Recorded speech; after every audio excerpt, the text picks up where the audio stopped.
Jadi menjaga hati itu lebih berat dari menjaga anak bayi. Kalau anak bayi harus siang malam kita bangun, kita ganti popok, baju, gitu kan. Tapi menjaga hati jauh lebih berat. Karena kita nggak sadar dia ngomong. Lagi kita lihat sesuatu, mulanya bagus kita tujuannya. Kita mau berbuat baik, kita dengan ikhlas ini dengan karena Allah. Begitu melihat sesuatu udah ngomong yang lain. Jadi keikhlasan kita itu biasa dirusak nggak mesti di waktu itu. Bisa jadi di waktu yang lain akan datang. Bisa jadi 3 tahun kemudian. Jadi makanya kita senantiasa hidupkan lampu hati kita itu, cahaya di hati kita itu. Sekarang saya mau sambung sama masalah cahaya hati. Yang dibilang hati, ini kan, ini hati, ini hati. Hati yang menghadap ke dunia. Jadi kalau ini misalnya, gini ya. Ini hati, satu hatinya, tidak ada 2 hati, satu hati. Tapi yang satu menghadap ke dunia, yang satu menghadap ke Allah atau akhirat. Nah, jadi yang menghadap ke dunia ini untuk memenuhi sebenarnya supaya yang hati ini menghadap ke Allah ini terpenuhi kebutuhannya.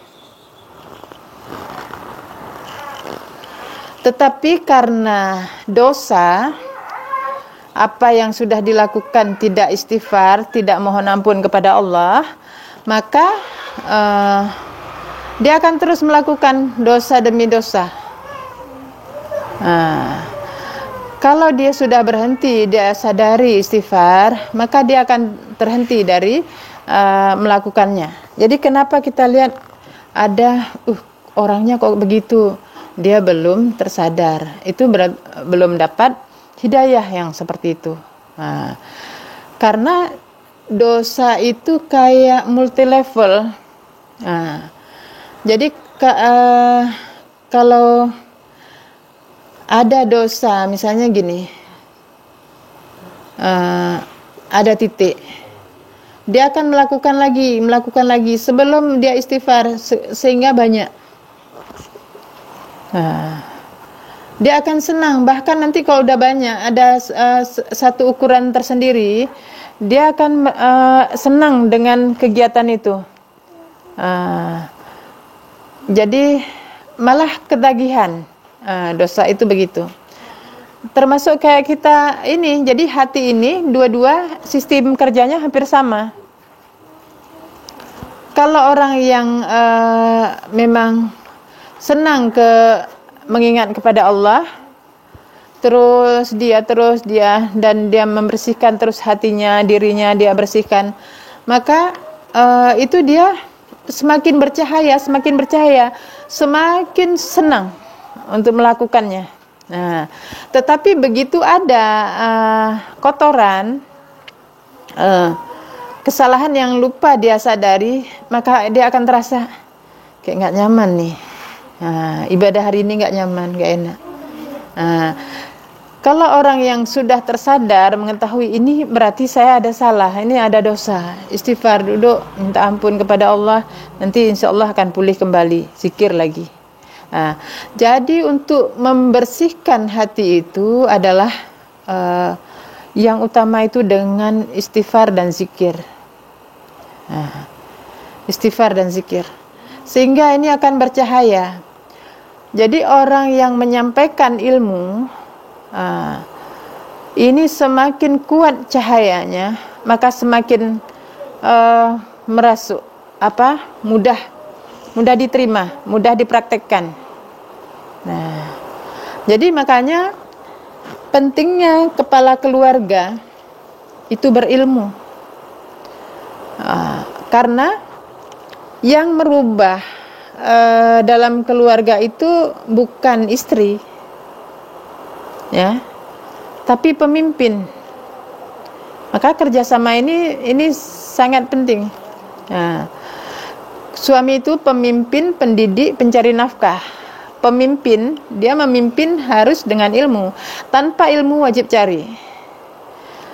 Pendidik, apa yang diusahakan, apa yang dia niatkan, itulah pendidikan untuk keluarga itu.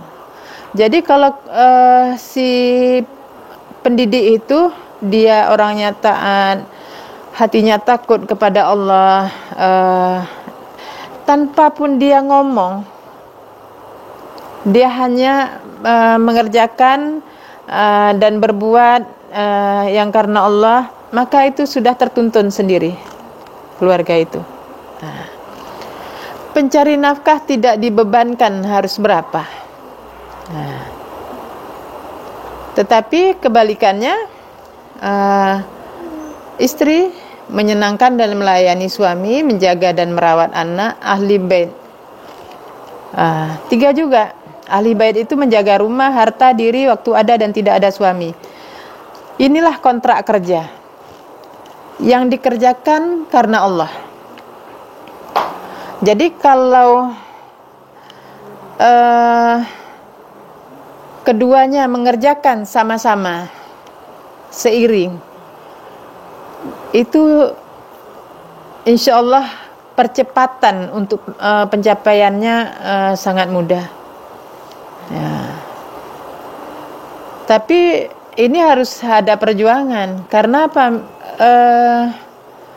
Tidak mungkin kita langsung mendapatkan sesuatu dengan mudah begitu saja. Karena orang yang paling disayang itu juga diuji. Ya. Jadi kalau Allah lagi menguji kita, jangan kita merasa dihinakan.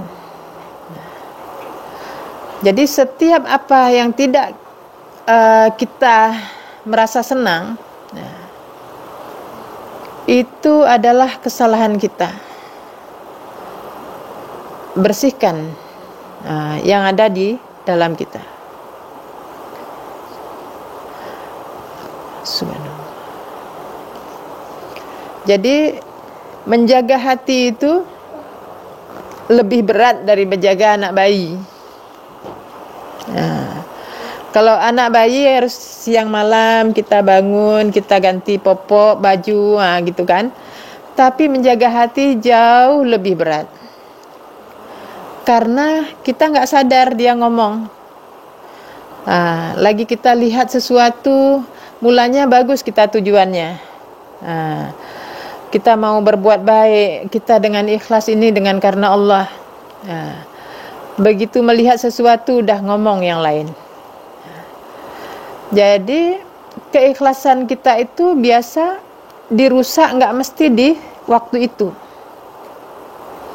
Bisa jadi di waktu yang lain akan datang. Bisa jadi 3 tahun kemudian. Jadi makanya kita perlu senantiasa hidupkan lampu hati kita itu, cahaya di hati kita itu.